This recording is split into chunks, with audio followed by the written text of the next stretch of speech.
Muy buenas tardes a todos y bienvenidos a un nuevo programa de Viajando en el Tiempo aquí en Agricultura, Agricultura Radio y Agricultura TV. Estamos de vuelta porque nos habían echado de menos, espero. Porque la verdad es que el fútbol, las elecciones, nos habían tenido fuera de las pistas, pero ya estamos aquí de vuelta y listas con la Bárbara Bustamante para viajar. ¿Cómo estás, Barbarita? Muy bien, pues contenta después de estas 2 semanas que tuvimos de receso, en la que no los acompañamos, pero bueno, el fútbol y las elecciones lo ameritaban. Son importantes. Nosotras podemos dar un paso al costado frente a esos dos tipos de eventos. O sea, yo creo que de hecho son más importantes que nosotras. Sí, todo el el rato. fútbol. El fútbol de todas mucho maneras. Más que las elecciones también. Sí, bueno, pero bueno, aquí estamos de vuelta y nos vamos a ir de viaje lejos, ¿te tinca? Vámonos lejos, sí, vámonos lejos y vámonos a uno de los lugares favoritos tuyos. Yo sé que dentro del ranking de ciudades que tú conoces, que has visitado, esta ocupa el primero y si no el segundo lugar. No, o sea, sí. Y obviamente que tenemos todo listo con Turismo Cocha porque nosotros siempre viajamos con ellos. Siempre con Turismo Cocha porque son los que mejor lo hacen, los que mejor organizan todos los detalles para que uno, la verdad, no tenga que preocuparse absolutamente nada, simplemente de disfrutar. Bueno, y estamos a punto de viajar nosotros real, pues nos vamos a ir a la Cantabria, de Santiago de Compostela a Lourdes, así que de vuelta les vamos a estar contando ahí algunas cosas, porque podemos hacer algo relacionado con eso, pero además anunciarles que ya está disponible el viaje de septiembre. Nos vamos el 25 de septiembre y hasta el 13 de octubre vamos a ir al sur de Inglaterra. Así que vamos a recorrer esa zona de Sussex, de Cornwall, Devon, Wessex, Essex, East Anglia y Londres, por supuesto. Terminamos en Londres como corresponde. Sí, pero no se preocupen porque nosotras tenemos el don de poder estar en 2 partes al mismo tiempo. Así que mientras viajamos, los domingos igual vamos a estar aquí. Pero siempre estamos acá. Si solo el fútbol y las elecciones. Solo el fútbol y la elección. Nos pueden dejar fuera. Sí. Bueno, y nos vamos entonces a Escocia. ¿Te tinca? Me encanta Escocia. Nos vamos a Escocia, nos vamos a la capital de Escocia. Pues vamos a conocer un poco la historia de la ciudad de Edimburgo, esta ciudad que es verdaderamente maravillosa, una ciudad que no es una ciudad tan grande, no tiene tantos habitantes, pero que es absoluta y completamente escénica para filmar cualquier película. Bueno, de hecho tiene como 500 y tantos mil habitantes según el censo del 2022. O sea, no tiene ni un poquito más de medio millón. 580.000 habitantes. Claro, pero esa es la población permanente, más hay que agregarle una población flotante porque tiene una capacidad hotelera muy importante que solo está enteramente ocupada en el mes de agosto. En el mes de agosto, claro, porque ahí se realiza uno de los tradicionales festivales donde se presentan, bueno, obras de teatro, musicales, o sea, espectáculos en general. De hecho, es como común que incluso teatros de aquí de Chile manden a sus representantes, en el fondo, a ver y a conocer cuáles son las opciones para tener estrenos aquí en Chile también.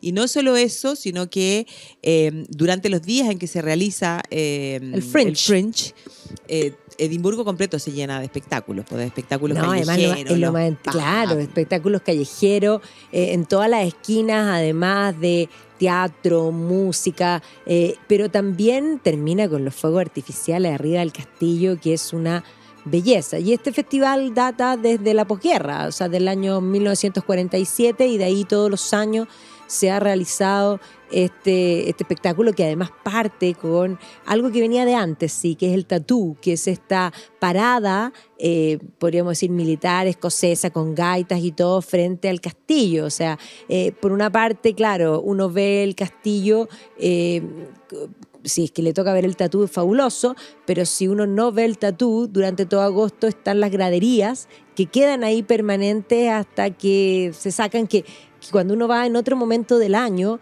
esa explanada es mucho más imponente porque tal y cual no están las graderías. Sí, pues a mí no me ha tocado nunca ver el tatú, pero sí me ha tocado ver las graderías y me ha tocado ver la explanada cuando uno entra al castillo de Edimburgo sin las graderías, donde uno desde el momento que se acerca comienza a ver que en la entrada del castillo están las figuras de William Wallace y de Robert de Bruce, que son fundamentales en la historia de esta ciudad. Pero yo creo que lo primero que tenemos que, en el fondo, la gente tiene que entender es que en Edimburgo hay como 2 Edimburgo, e incluso 3. O sea, por una parte están los suburbios, pero hay un Old Town y un New Town. Exactamente, Edimburgo tiene como 2 fases. Ya lo primero que hay que plantear es que hay poblamientos muy tempranos, un fuerte que generalmente se habla de incluso el pasado gaélico, picto, porque en realidad en Escocia habitaban los pictos, de un fuerte Erin. ¿Ya? Eso es una teoría. Pero posteriormente hay que entender que va a llegar la conquista romana. Julio César intenta, pero no va a ser Julio César, va a ser el emperador Claudio. Y ciertamente los romanos, cuando avanzan sobre Britania, que de hecho fundan Londres, fundan un montón de ciudades y van avanzando en el territorio hacia el norte, se enfrentan a los escoceses, que ellos ya llamaban, no podemos hablar de Escocia entonces, no, pero los romanos hablan de Caledonia. Y se enfrentan a los caledonios y van a ser derrotados en una batalla que se llama la batalla Mons Graupius por supuestamente un Calgacus, que nos dice Tácito. ¿Ya? Pero lo que marca ese punto es que Escocia no va a ser romanizada. Entonces, hay que comprender que la historia de las Islas Británicas y la de Escocia también es una historia de invasiones. Primero van a ser los romanos, los britons que habitaban van a ser invadidos por los romanos, después vienen los anglos, los jutos y los sajones, y luego vienen los vikingos, que van a marcar toda la historia, tanto de Inglaterra como de Gales, como de Irlanda y como de Escocia, de todas maneras. Y finalmente ya podríamos decir, los normandos van a terminar de abrochar lo que son las islas. Pero para efectos escoceses y para efectos de Edimburgo, porque dijimos que ese nombre, Erin-Ford, estaba desde antes de la época picta, pero cuando ya invaden los anglos, los jutos y los sajones, se van a formar los reinos anglosajones. Entonces ahí es donde yo ahora dije que íbamos a ir al sur de Inglaterra y que íbamos a ir, y nombré a Sussex, nombré a Cornwall, Wessex, Essex, East Anglia. Bueno, el reino de Wessex va a ser el origen de lo que es Inglaterra, pero sobre Wessex, y ahí estaban nuestros reinos menores que van a ser absorbidos, estaba lo que se llama el reino de Mercia, que yo sé que hoy día todos lo tienen en la retina por vikingo, y en el norte se van a formar dos reinos, el de Eria y Bernicia, que finalmente se van a unir en lo que va a ser Northumbria. Ya eso Gales era parte. Pero el reino, en el fondo, de Northumbria, que va a ser un territorio ocupado por vikingos, o sea, la capital era Yorick era un enclave vikingo donde había ley danesa, Danelaw después posteriormente, pero en esa época de los reinos anglosajones, un rey que también se llama Edwin, habría de alguna manera fundado una ciudad ya donde teníamos el nombre de este fuerte, que es donde se puede hablar de Edimburgo. Y uno dice, pero ¿cómo? Pero si es Escocia y Northumbria es Inglaterra. Bueno, para ese entonces la frontera se había extendido hacia el norte. Claro. Así que la verdad es que, claro, va a estar presente, o sea, va a ser una constante esta historia de las invasiones. Pero también es relevante entender que estas invasiones de los vikingos van a hacer aparecer una de las figuras importantes en esta historia, que es el personaje que efectivamente va a lograr vencer a los vikingos, que es la figura de Kenneth MacAlpin. Y hay algunos que muchas veces señalan que este sería como el primer rey de Escocia, pero la verdad es que no es así, porque en ese minuto todavía no se habla de Escocia, sino que va a ser la figura de un Constantino I, donde ya efectivamente sí podemos hablar de Escocia, porque este personaje va a ser el que va a coronarse sobre esa piedra del destino, que va a ser una piedra fundamental y uno de los elementos más sagrados de la historia de los escoceses. Que la acabamos de ver, pues, Barbarita. La acabamos de ver hace poco cuando vimos la coronación del rey Carlos III, porque efectivamente esa piedra, que tiene una historia larguísima, que va a ser tomada posteriormente por Eduardo, conocido como el Sanquilargo, el martillo de los escoceses, que se la va a llevar a Inglaterra, que va a hacer construir un trono para coronarse. La vimos porque efectivamente para ser rey de Escocia, el que es también rey de Inglaterra, tiene que sentarse sobre la piedra. Bueno, y la piedra es tremendamente importante para los escoceses y hoy día es el tesoro más guardado. O sea, cuando uno va al castillo de Edimburgo,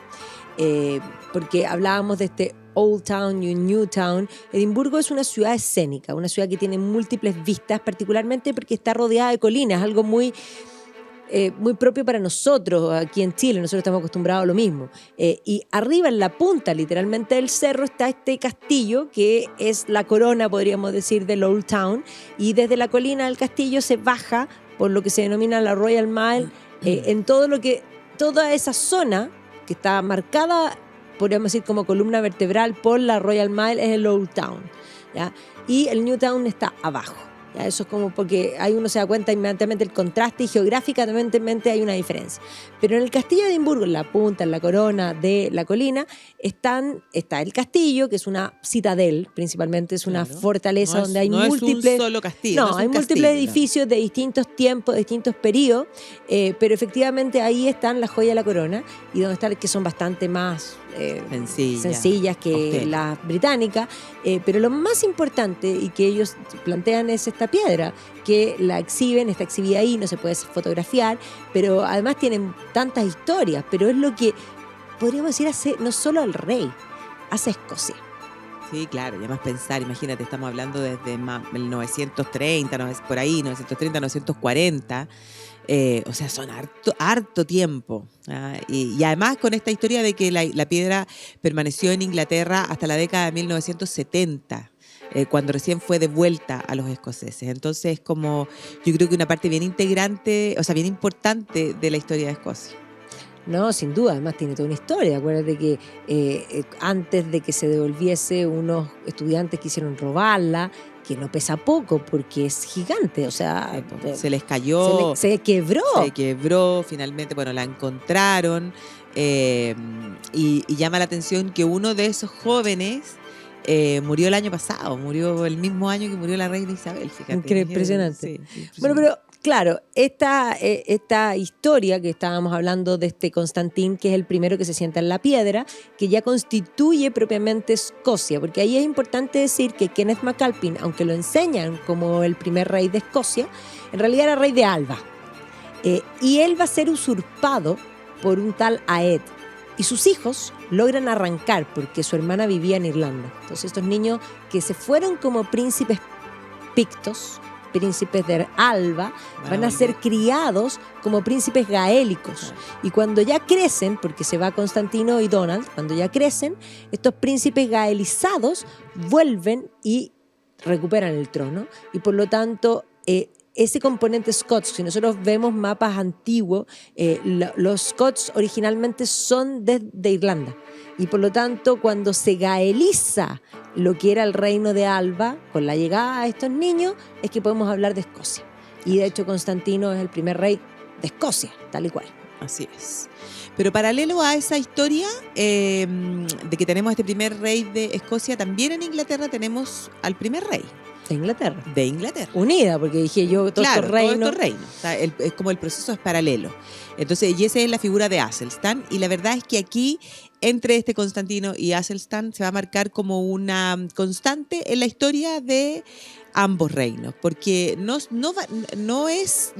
los ingleses solamente los que intentan invadir Escocia, sino que es como un anhelo permanente. O sea, los escoceses miran al sur, como con ganas de avanzar hacia el sur, y los ingleses miran al norte también con ganas de avanzar en esos territorios. Y eso es lo que los va a llevar a enfrentarse en varias oportunidades y un poco a esta historia como de el tira y afloje hasta que finalmente tengamos la unión de ambos reinos.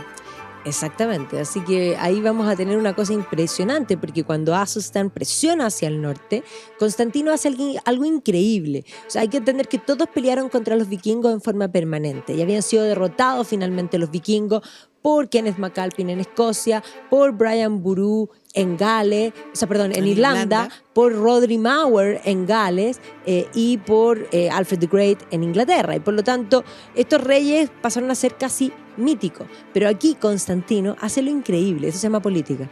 Sí, pues que eso siempre está presente en la historia. Siempre. Porque va a decir, bueno, a ver, me tengo que enfrentar a los ingleses y entonces, ¿cuál puede ser mi estrategia? La estrategia va a ser llamar a los vikingos contra los que habían luchado y decirle, ¿les parece que si se unen a mí me ayudan a enfrentar a los ingleses y yo a cambio les doy algunos pedacitos de tierra?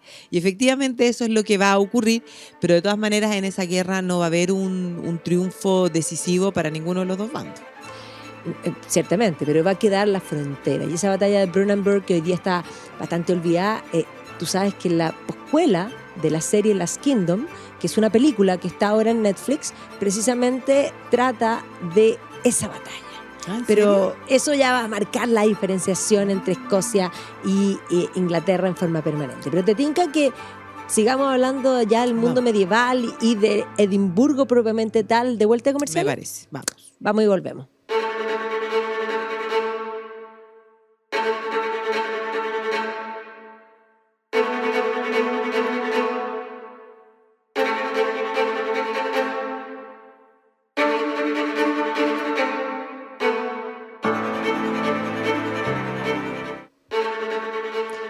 Y estamos de vuelta aquí en Viajando en el Tiempo, en Radio Agricultura y Agricultura TV, hablando de Edimburgo. Y ya tenemos constituido esta ciudad, este fuerte de Erin, que va a ir tomando una característica escocesa, ya desde Constantino en adelante. Podemos hablar de Constantino I, podemos hablar de Escocia, y entramos al periodo medieval, donde ya vamos a empezar a mirar un poco la ciudad. Y ciertamente dentro de la dinastía de los Canmore, que así se llama la primera dinastía de Escocia, vale la pena mencionar, sin lugar a duda, a Malcolm III, que se enamora y con una mujer que va a ser fundamental para Escocia. Sí, pues se enamora de Margarita, que va a ser finalmente Santa Margarita, que ella estaba emparentada con el rey de Inglaterra, que era Eduardo el Confesor, y que frente a la invasión de los normandos, ella va, en el fondo, a arrancar hacia el norte.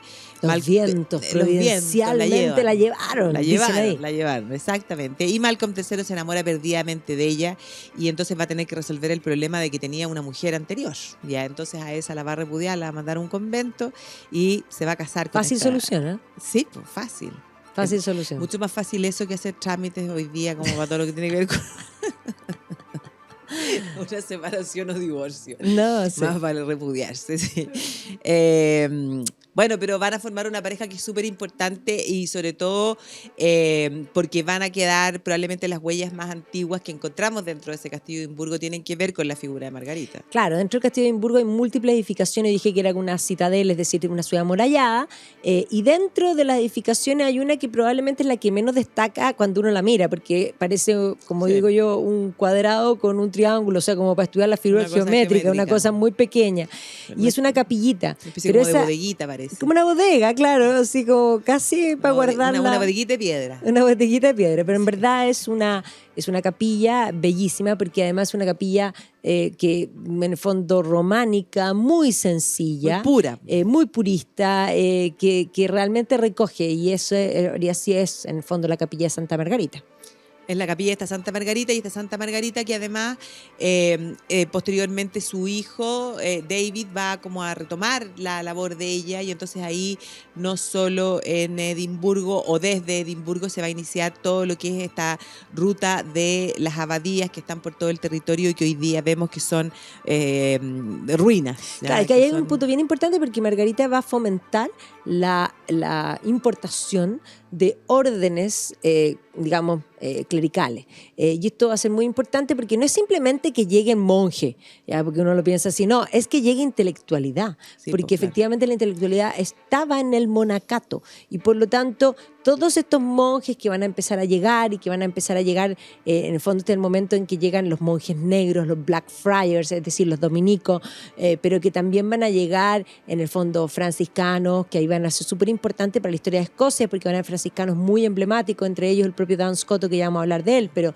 en el fondo van a llegar también los cistercienses, que va a conectar Escocia con Europa, y eso va a ser muy importante. Y también ella es la primera promotora, podríamos decir, de la peregrinación a San Andrew, que es una ciudad que está muy cerquita de Edimburgo, y eso es fundamental. O sea, los fenómenos de peregrinación son tan importantes, el caso Compostela, el caso Jerusalén, el caso de la peregrinación a Roma, porque es en el fondo una entrada de... No, y además en San Andrew se supone que son los huesos del apóstol Andrés. No, claro, de uno de los apóstoles. O sea, apóstoles, equivalente a Santiago. Claro, uno de los apóstoles de Jesucristo, eso le da una connotación de Tierra Santa, pero o sea, eso es sumamente importante, pero a lo que me refiero es que los caminos de peregrinación son rutas donde hay traspaso cultural, traspaso económico, o sea, es un dar y recibir entre peregrinos y lugar de peregrinación, y eso es un fenómeno de la Edad Media que es verdaderamente maravilloso. Exactamente. Bueno, y ahí en Edimburgo nosotros vemos en esta ruta, como dices tú, de abadías, que David I va a fundar una serie de abadías que parten desde el propio Edimburgo, del corazón de Edimburgo, porque está el castillo que corona el castillo antiguo, la Royal Mile, y debajo hoy día nos encontramos con una residencia posterior, renacentista de los reyes, que se conoce como Holyrood, pero se conoce como Holyrood esa edificación, que además se construye en el tiempo, o sea, es como el castillo moderno, digámoslo así. Adosado a esa edificación hay una ruina de la abadía de Holyrood. O sea, el castillo se llama Holyrood por la abadía. Claro. Entonces, la abadía está en ruina y todas las abadías, Melrose, Jetstory y todas las que, Kelso, que son todas estas abadías que se van a fundar y que es uno de los viajes que uno hace por el día desde Edimburgo, visitar estas abadías, que además los pueblos son preciosos, están todas en ruinas. Y están todas en ruinas porque la reforma en Escocia va a ser tremendamente recalcitrante. Sí, pues va a ser una reforma recalcitrante. Ya nos vamos a referir a incluso el llamado de derriben las abadías y con esas piedras construyen sus propias casas, ¿no? Exactamente, eso es John Knox. Bueno, pero Knox. Una cosa también importante, cuando uno camina por Edimburgo, por la Royal Mile, uno se encuentra con barrios que tienen que ver con esta presencia de monje, Blackfriars, que uno se encuentra en muchas ciudades, también en Londres, uno habla del barrio de Blackfriars. ¿Y qué significa eso? Bueno, Blackfriars son los dominicos, ese era el lugar donde vivían los dominicos. Entonces, Blackfriars hoy día es un lugar de comercio, principalmente de pubs. Claro, de pubs. Bueno, pero es que los pubs son algo, un sello distintivo de la ciudad de Edimburgo. O sea, sí, yo pues creo debajo, cuando uno ve, por ejemplo, el castillo, debajo del castillo está el Grassmarket, que efectivamente está lleno de pubs, pero también restaurantes, no son todos pubs, pero hay pubs, por supuesto, y donde se pone el mercado. Claro. Que es bastante más cómodo en plano que arriba, porque arriba no hay plano. Exactamente. Pero vestigios así como medievales, puros, no hay tanto. Uno puede imaginarse hay ciertos más retazos. del Renacimiento en adelante. Claro. Y un personaje o un momento importante en esta historia va a ser cuando en Inglaterra se convierta en rey el que ya algo mencionamos, que es Eduardo I, el conocido como San Quilargo, que se va a convertir en el martillo de los escoceses. Porque aquí se produce un momento importante en el fondo en esta, podríamos decir, en estos enfrentamientos entre los ingleses y los escoceses. No, tremendo, porque además aquí hay que entender que se va a extinguir la dinastía de los Canmore. La hermana de Eduardo estaba casada con el último Canmore, que de hecho va a morir sin descendencia, después se vuelve a casar, pero no tuvo descendencia. Y eso va a implicar que queda un interregnum, donde finalmente se toma la decisión de que sea John Balliol quien toma el trono, y Eduardo va a ser visto como un mediador. Y por lo tanto, Eduardo va a llamar a John Balliol a una reunión debajo del muro de Adriano, es decir, en Inglaterra. Va a pisar el palito John Balliol. Y John Balliol va a ir, porque además era como un hermano, recordemos que había sido el cuñado del rey anterior, y cuando llega lo hace arrodillarse y jurarle vasallaje. O sea, yo soy, dice Eduardo I, el overlord, y Escocia es el underlord, está debajo mío. John Balliol no le queda más que hacerlo, fue un jaque mate, pero cuando vuelve, llama a Francia. ¿Quién me puede ayudar? Llama a Francia porque dicen por ahí que los enemigos de tus enemigos son tus amigos. Sí, pues, y los franceses y los ingleses, bueno, no han sido históricamente tan amigos. Y entonces va a llamar a los franceses, pero el problema es que eso va a desatar la furia de Eduardo el Sanquilargo, que además había sometido a Gales. Hay que tener en cuenta. Gales costó, porque Gales, la conquista normanda de Gales se inicia desde el principio en el sur. Pero ciertamente Eduardo, y por eso cuando uno visita Gales en el norte está lleno de castillos y se habla de los castillos eduardianos.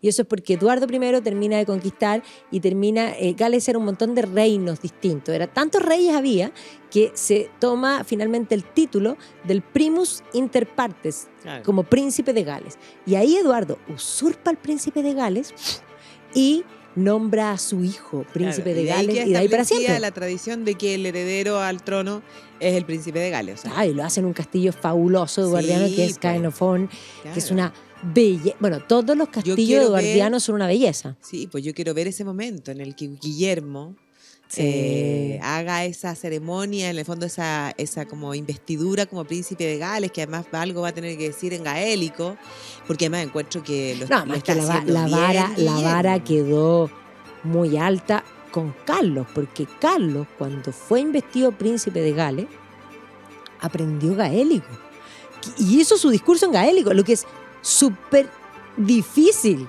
A lo mejor se aprendió el gaélico de memoria. De memoria, de todas maneras. Ahora, pero igual es gran esfuerzo.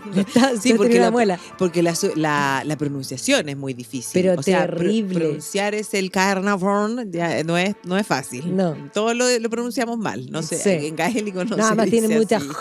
Claro. Claro. Claro. Bueno, en fin.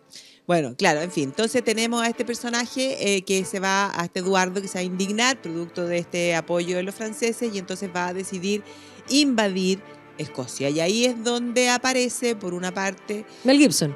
Mel Gibson. Aquí nos aparece Mel Gibson en esta Aparece historia. William Wallace. William Wallace, que de alguna manera va a permitir ganar tiempo, porque la gente siempre piensa, y los escoceses cuando salió Corazón Valiente no estuvieron tan contentos, sí contentos porque los ojos se pusieron sobre la historia de Escocia y William Wallace es una figura que ellos consideran importante, pero no estuvieron contentos porque se menospreció a Robert En de esa Bruce. película, claro, en esa película lo importante es William Wallace y la verdad es que yo habría que volverla a ver como para hoy día mirarla con otros ojos, porque cuando yo la vi la verdad es que me pareció que fantástica y que Robert de Bruce en realidad como que no sé siquiera si lo nombran mucho dentro de la película. Entonces falta como el lo muestran como medio cobardado, pero que finalmente toma la decisión de hacer lo correcto y lo muestran como que finalmente sí, él gana Bannockburn, ahí termina. Pero inventan un montón de cosas. O sea, William Wallace fue importante, pero por ejemplo en la película William Wallace se mete con la reina de Inglaterra, que era casada con Eduardo II, que eso no fue nunca así. No, Ya, claro, de hecho, la reina sí tenía un amante, pero no era William Wallace, era Roger Mortimer. Ya, pero, en fin, pero obviamente que lo muestran más importante por este concepto de la democratización. Ahora, William Wallace fue importante, pero va a pelear junto con Murray y lo que va a lograr es hacer ganar tiempo. Claro, pero además, bueno, pero aquí hay que entender que finalmente va a terminar muy mal, porque finalmente William Wallace va a ser capturado, va a ser muerto, descuartizado, su cuerpo va a ser desmembrado y partes de su cuerpo van a ir por todo el reino diciendo, bueno, nadie se revela ante Eduardo. Y entonces ahí viene el gran problema, o sea, con Robert de Bruce. Pero el problema de Robert de Bruce incluso es anterior, porque cuando William Wallace está peleando y ganando, pensemos en Stirling y en Falkirk, efectivamente los escoceses no estaban claros quién iba a gobernar, había una disputa. Y en esa disputa... Porque el John Balliol no quiso tomar el trono, nunca más. John Balliol cuando lo trataron de restituir no quiso, y ahí quedó un interregnum. Y ahí aparece la figura de Dan Scotto, un dominico, un franciscano, Dan Scotto, que va a ser muy importante también teológicamente porque es el padre del voluntarismo, en fin, pero él llega a la conclusión, que es súper importante para la historia de Escocia, porque llega a la conclusión de que si el rey ha dejado el trono, el poder vuelve al pueblo. Imagínate todavía no hay teoría de soberanía popular. Eso, imagínate lo temprano que él plantea, en el fondo, lo que es esa base de la soberanía popular. Y claro, entonces si vuelve al pueblo, efectivamente... Nosotros elegimos. Y ahí ellos... apoyan finalmente a Robert de Bruce, pero había otro candidato. Robert de Bruce a todo esto se enfrenta al otro candidato a conversar supuestamente en una iglesia y lo mata dentro de la iglesia. Entonces Robert de Bruce, que ya lo tenían decidido, dice yo no puedo gobernar porque estoy en pecado, y los curas le dicen, te perdonamos todos los pecados. Suelto. Alguien tenía que tomar el poder. Pero ahí lo pasó mal. Lo pasó mal, porque se dice que vivió hasta en una cueva, van a tomar prisioneras a su mujer y a sus hijos, o sea, realmente tremendo. Y la cosa va a cambiar porque, bueno, además Eduardo I muere y su hijo, la verdad, es que no era lo mismo. No era lo mismo. Exactamente. Bueno, y aquí es importante porque, claro, ahí Robert de Bruce va a volver, va a ganar en Bannockburn, y no es Edimburgo, pero muy cerca de Edimburgo, en la ruta de las abadías, donde está Melrose, está el corazón de Robert de Bruce. Sí. Enterrado. Pero sí, claro, y en el castillo de Edimburgo, como tú bien decías, en la puerta de entrada, a ambos costados, está por un lado William Wallace, porque se ven iguales, pero hay que fijarse bien, porque uno tiene corona. No. Claro, entonces, sí. Y el otro es Robert de Bruce. Sí, pues ahí están esos dos personajes dando la bienvenida, podríamos decir, en este castillo de Edimburgo, que es, como tú decías, esta ciudadela que tiene construcciones que son de distintas épocas. La mayoría son renacentistas y el gran salón es renacentista, y después están las habitaciones donde está, por ejemplo, la habitación de María Estuardo, que ya vamos a hablar de ella, y posteriormente están las joyas de la corona y otras edificaciones que después también vamos a hablar de ella. Que ver con pero es como que fundamentalmente es renacentista. Pero el castillo, hay una cosa bien importante de plantear. Si bien es interesante por dentro, es mucho más imponente por fuera. Que es muy escénico. Es muy escénico porque además está esta roca que sube, esa roca basal de la que sale el castillo, estas murallas, y obviamente que en el fondo es la corona de ese viejo Edimburgo. Sí, pues nosotros, como las anécdotas que son las que no se olvidan, pero acuérdate que nos tocó una vez que estábamos de viaje con un grupo de pasajeros y nuestra querida Inesita le vino el lumbago, ¿te acordáis? Y tuvimos que acarrear la silla de ruedas. No, es que una silla de ruedas para arriba en el castillo de Edimburgo, primero es adoquín y segundo es de subida. Gracias a terrible. Dios teníamos a Tony, que es nuestro amigo, Chofer. el chofer del bus, que se nos hizo ayudó. cargo de la silla de ruedas, si no, no habríamos podido. No, La entre Inés se nosotras habría dos nos quedado fuimos. sin conocer el castillo de Edimburgo. Sí, no fue Si tremendo, nos está me acuerdo. escuchando la Inés, cariño. Cariños a la Inés, de todas maneras.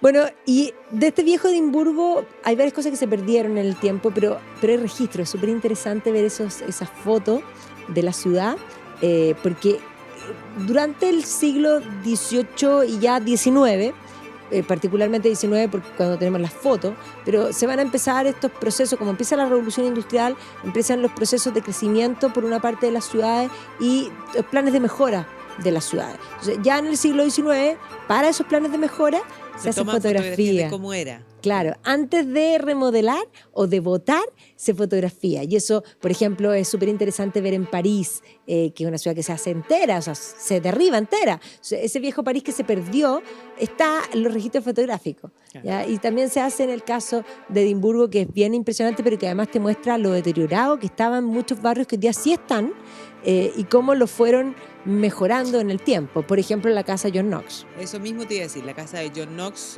que en el fondo con John Knox tenemos que inevitablemente también referirnos a ese capítulo de la historia que va a ser, de la reforma, que va a ser bastante dura, porque ocurre que Escocia comienza a mirar o a querer, podríamos decir, parecerse, ¿ya?, al continente. Y eso va a tener aspectos positivos y aspectos negativos. Y dentro de las cosas, dentro de esas influencias, bueno, una cosa que va a ser inevitable es que lleguen las ideas de la reforma, que hay que recordar que en 1520 es cuando Lutero rompe con la iglesia. Y a partir de ahí se produce todo este proceso. Exactamente, pero además este proceso se va a producir también en un proceso que venía anterior de cambio dentro de Escocia. Se va a extinguir, después de que se extingue Caen More y que asume de Bruce, un poco volviendo atrás, los de Bruce también se extinguen. Y eso va a implicar que asuman los estuardos. Y los estuardos van a ser criados en gran medida en el continente, en Inglaterra, van a ser muy anglo. Y esto va a marcar una diferencia entre Escocia. Nosotros siempre hablamos de los Lowlands y los Highlands como dos mundos distintos geográficamente. Y yo siempre me río y lo digo, me encanta decirlo porque encuentro que me sale bastante Scottish. Igual como lo dice él. Claro, entonces cuando Niall Oliver, que es en realidad un arqueólogo que se dedica a la historia de Escocia, y él hace un documental de historia de Escocia, pero él dice, the difference between the Highlands and the Lowlands, it is not geography, it is history. ¿Ya? Y efectivamente es historia, porque los estuardos van a decidir no solo tomar el inglés y prohibir el gaélico, no solo van a fundar, porque en la época del Renacimiento, pospeste, y por lo tanto van a decidir fundar, imprentas y fomentar el inglés, sino que se van a enfrentar al mundo gaélico del norte, lo que llamamos los Highlands, las islas. Y ahí va a haber un enfrentamiento entre los estuardos y los MacDonald. Entonces, ya James I se enfrenta con Alexander MacDonald, no solo lo despoja de su rango, Señor de las ínsulas, sino que viola a la madre. Tremendo. Y esto ya con el segundo estuardo, que es James II, que son todos James, va a ser peor porque él dice, vamos a reconciliarnos. Invita a los MacDonald y a los Dougal, en el fondo a los Douglas, claro, a los Douglas, a una comida que se conoce como The Black Dinner, ¿ya? Y los invita a una comida para que se hagan amigos y los mata a todos. Que de hecho, esa es la inspiración de la Red Wedding de Game of Thrones. Claro, exactamente.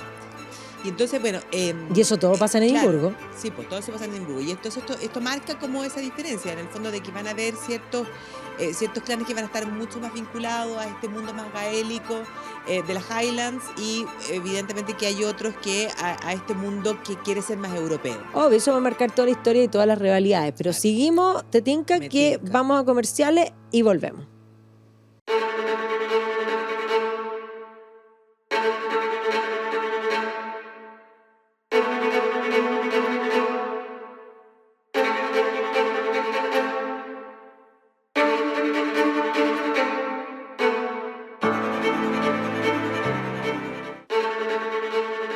estamos de vuelta aquí en Viajando en el Tiempo, estamos en Edimburgo y precisamente estábamos hablando de esta diferencia entre los Estuardo y el mundo de las gaélico de Highlands. las islas. Y claro, son ellos los que construyen Holyrood. Sí, pues son ellos porque, claro, tienen que haber encontrado que ese castillo en lo alto, en el fondo, era como demasiado vinculado a ese mundo tan gaélico, entonces tenía que ser una cosa más europea, más al estilo de los castillos que tenían las otras familias reinantes. Ahora, Holyrood es una mixtura, porque si bien es un castillo renacentista o un palacio renacentista, va a ser remodelado en el siglo XVIII y por lo tanto los interiores son bastante georgianos, digámoslo Sí, así. po.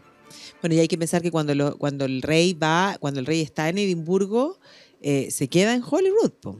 Por supuesto, o sea, de hecho es la residencia, porque aquí hay que entender que los Estuardo, estamos hablando, por eso yo dije georgianos, porque efectivamente lo que hay que comprender es que los Estuardos van a terminar, porque tenemos Jacobo I, segundo, tercero, cuarto, quinto, sexto, y Jacobo VI de Escocia, que es el hijo de María Estuardo, se va a convertir en Jacobo I de Inglaterra. Y por lo tanto la dinastía de los Estuardos va a gobernar en Inglaterra y en Escocia. Y por eso cuando esa dinastía se extinga y vengan los Hanover, que son considerados los Georgians, es la dinastía inglesa la que enchula, digámoslo así, Todo el Holyrood. Claro. Y los reyes, obviamente, esa era la residencia. Hasta que la reina Victoria decide comprarse una casita en Escocia. Sí, po, Balmoral. Y se compra Balmoral. Pero tienen que, cuando también van a ella Balmoral, pasan por Edimburgo. Siempre pasan. Cuando se quedan en Edimburgo están en Holyrood. Y después se quedan en Pero, saliendo del tema, pero ¿Balmoral será una propiedad personal del rey de Inglaterra? Porque Holyrood me imagino que... No, estatal. Claro, Esa es estatal. Y yo creo que... Balmoral me da la idea que es como... Es que es de la corona. Yo creo que es han comprado nombre de la corona, porque Claro. igual hoy día lo ocupan. Ahora está dentro de la misma familia. Porque, ojo, la familia de los Windsor son los Saxe-Coburgo-Gotha. Sí, pues deciden cambiarse el nombre. Me encantaría ir a pasar unos días en Balmoral. Ah, a mí también. No tendría ropa, si me pasaría como lo de la Margaret Thatcher cuando va a... Cuando con The Crown. Sí. Como con un estileto a salir a cazar. Es tal cual. Así, eso me pasaría a mí. Bueno, Sí. es que tener una Hunter no es fácil. Po. No. Pero bueno, en fin. La verdad es que, como tú bien decías, la reforma va a ser recalcitrante y ahí también en Edimburgo vemos, por ejemplo, la Royal Mile, cuando uno camina, uno baja del castillo y se encuentra primero con vestigios de esta reforma, o sea, con iglesias desacramentadas. O sea, hoy día la primera que se ve como una iglesia que es gótica y todo, hoy día es una biblioteca pública. Y después está St. Giles, que es la catedral, y que obviamente recuerda la figura de John Knox, porque ahí John Knox predicaba. Y John Knox está afuera de la catedral y John Knox está adentro de la catedral. Pero además John Knox está fuera de la catedral en forma particular, porque todos los jardines de St. Giles hoy día son estacionamientos y por lo tanto se le quitaron a la iglesia. El número 23. Y en el estacionamiento 23 está la placa de donde estuvo enterrado John Knox, y que obviamente lo movieron porque no es que hoy día la gente se estaciona arriba de John Knox, pero es igual interesante ver eso. Claro. Pero ahí también vemos en la Royal Mile la casa de John Knox, que está remodelada y que vale la pena porque es un estilo bien prístino de lo que era la arquitectura de una casa renacentista en esa época, que obviamente está rehecho. Claro. Pero es interesante. Es interesante, pero también es interesante las consecuencias que va a tener la profundidad en el fondo de esta reforma, de esta reforma presbiteriana, del puritanismo y de este grupo que va a surgir a partir de ahí, que son estos covenanters, porque incluso eso tiene que ver con todos los sucesos y acontecimientos políticos que vienen después. No, por supuesto. De hecho, por ejemplo, María Estuardo, cuando ella vuelve, porque después de que quedó viuda del rey de Francia, ella era la reina, pero era católica, y eso va a implicarle ya animadversión, pero ella comete una serie de estupideces, y una vez de que ella decide volver a casarse, matar a su marido en rigor con su amante, es acusada de prostituta, es obligada a abdicar, y ahí va a quedar finalmente el trono en manos de su hijo. Y ella, a su vez, buscando refugio en Inglaterra, termina presa y después muerta por complotar políticamente, porque entendamos que las guerras de religión y religión y política siempre han estado combinados, y por lo tanto lo religioso y lo político va a seguir combinado, y va a seguir combinado en el tiempo, porque dentro de los Estuardos que van a gobernar después de Isabel I en Inglaterra, que se produce esta Gran Bretaña, vamos a ver que ya James I de Inglaterra, que es James VI de Escocia, que completa la reforma con la Biblia de King James, va a tener problemas. Los católicos le hacen un intento de asesinato, un plot. Pero ya a su hijo le estalla la guerra civil. Sí. Y ahí, por lo tanto, la guerra civil es político y es también religiosa. Pero en Edimburgo, él trata de ir a Edimburgo. Y en Edimburgo, frente a St. Giles, está la estatua ecuestre de Carlos II. ¿Ya? Y ahí en ese periodo, digámoslo así, hay harta edificación, hay harto pub. ¿Ya? Está la Talbot's Tavern, que está también en la Royal Mile y que es uno de los pubs más antiguos y que uno de los clásicos, digámoslo así. Se fundan universidades, porque Sí. Efectivamente, cuando venga después la restauración, porque después de que el rey es muerto en la guerra civil, viene Oliver Cromwell, y cuando venga la restauración, Carlos II es el que fomenta toda la ciencia, y eso también se manifiesta en la ciudad de Edimburgo. Sí, pues hay que pensar que Edimburgo tiene además su propia universidad que va a ser un foco de desarrollo bastante importante. Muy importante, que además la combinación de la lectoescritura que tomó la reforma va a generar lo que se denomina la ilustración escocesa. Claro. ¿Ya? Entonces en Edimburgo hay mucha edificación de este periodo, pero además cuando uno camina por la Royal Mile hay que ir metiéndose como por los callejones y uno se encuentra con esos spots deliciosos. Sí, pues porque hay como unas especies como de pasadizo que uno dice, ¿qué es lo que me voy a encontrar al otro lado? Y a veces uno encuentra cosas que son realmente increíbles. Muchas veces unos pubs que son de los más famosos que están, que uno, la verdad es que como uno dice, ¿cómo uno llega aquí? O sea, si a ti te dijeran, anda a tal pub y te dicen en tal calle, bueno, la cuestión es que la puertecita está absolutamente escondida. Y lugares que son como para filmar películas, o sea, todo el rato. Todo el rato. Y aquí también se fundan grandes casonas porque hay grandes fortunas a los alrededores de Edimburgo, ya gente que va a ir creciendo, nuevas edificaciones para la universidad, en fin. Pero va a venir lo que se denomina la ilustración escocesa, porque una de las cosas importantes es que los escoceses van a ser los que van a comenzar a manejar el imperio británico comercialmente. Entonces van a empezar a hacer fortuna. Y por eso es bien interesante entender que en 1707, en el reino de la reina Ana, cuando se produce el acta de unión, son los escoceses los que lo piden. Y ese auge económico, con ese auge intelectual, va a manifestarse la ilustración escocesa. O sea, hay también lugares interesantes, porque al lado del Castillo de Edimburgo, arriba, hay un restaurante que se llama The Witchery, que es súper famoso.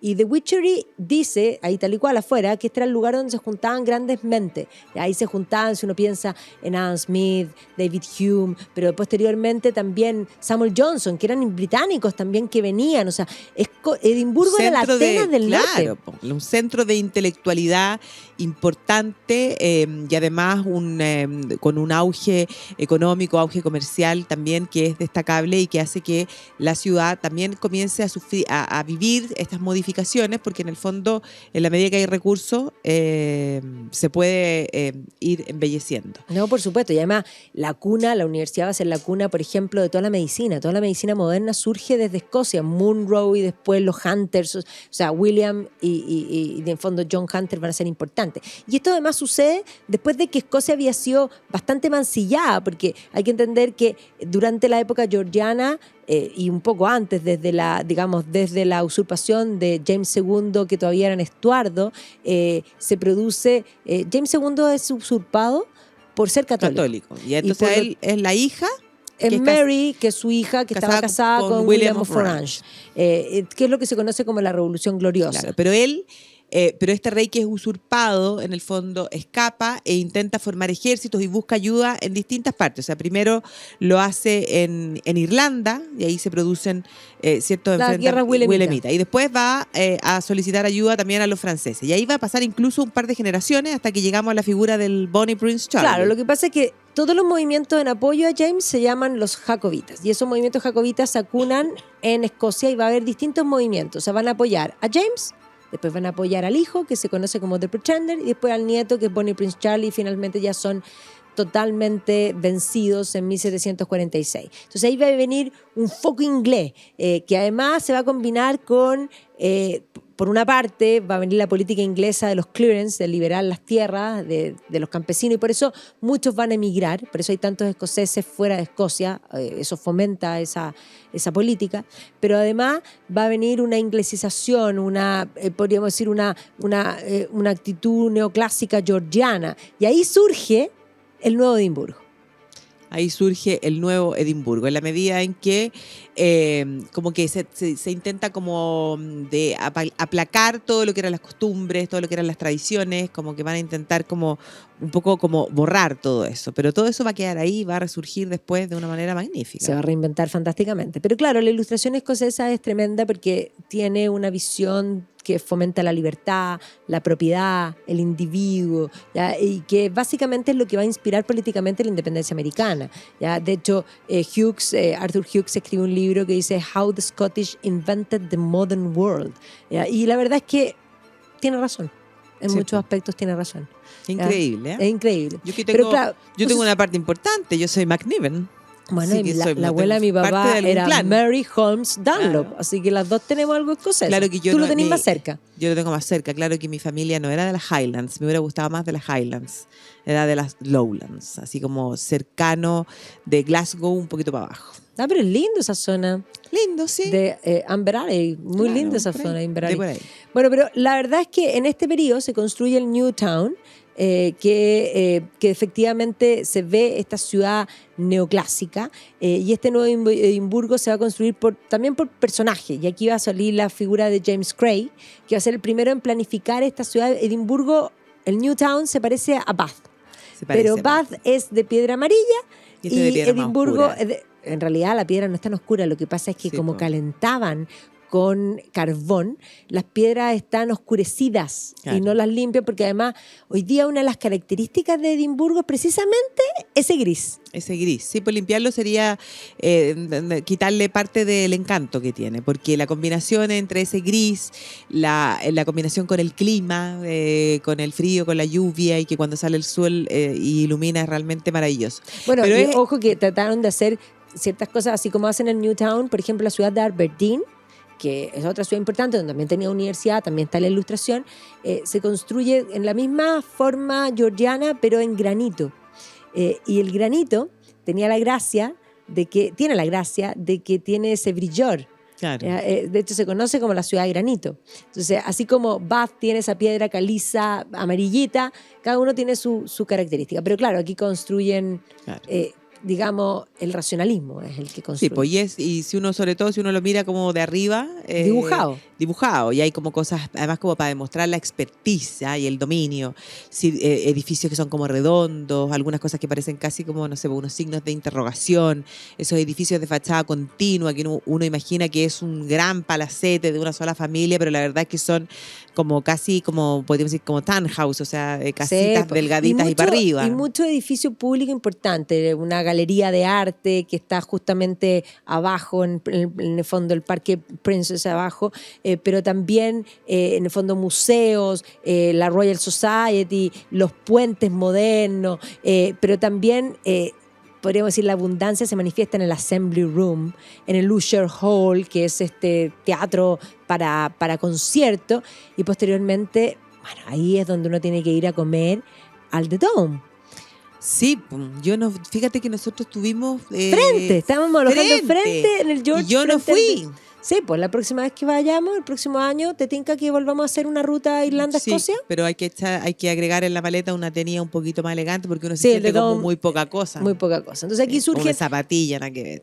la cúpula, el poder, eso es lo que se muestra. Entonces, claro, eso es lo que ya tenemos en Edimburgo, podríamos decir, el Old Town y el New Town. Y eso obviamente después en el tiempo va a seguir surgiendo, pero si nosotros pensamos en el siglo XX, están las guerras mundiales, Edimburgo va a sufrir, se agrega el reloj de flores, se agrega el zoológico, se van agregando ese tipo de cosas, surge también con más abundancia todo lo que es la sociedad de consumo, pero las guerras van a marcar un punto y la posguerra está marcada por el fringe.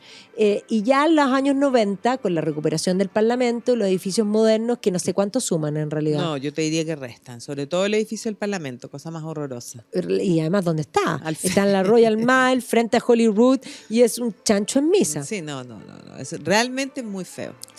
Y no olvidarse que uno puede ir a saludar a un personaje bien importante que como que no lo dijimos. Lo mencionamos. Bueno, lo mencionamos Lo con la dijimos, sí, pero ilustración a Adam Smith.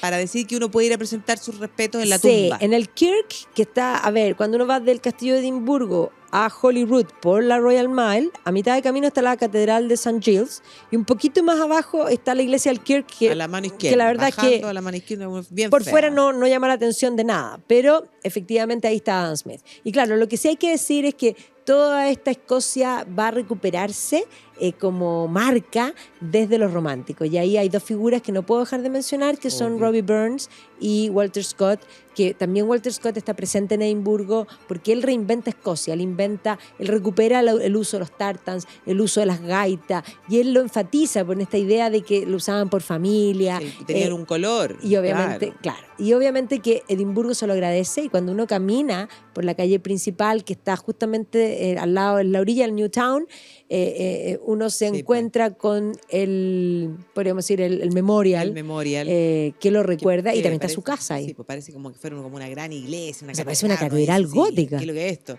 Pero se lo merece. Sí, pues el memorial a Walter Scott. Sí, tenía su casa cuando estaba en Edimburgo, pero él se construyó Es que él fue famoso en vida. Sí, y por eso po. mismo, cuando Pero las a mí me encanta prohibiciones- su casa, la que está en... Ah, no, Abbotsford es una belleza. Yo ahí podría vivir. Yo siempre digo, me Total, acomoda. po. Porque además es suficientemente pequeña, abordable. donde con una rumba estamos listos.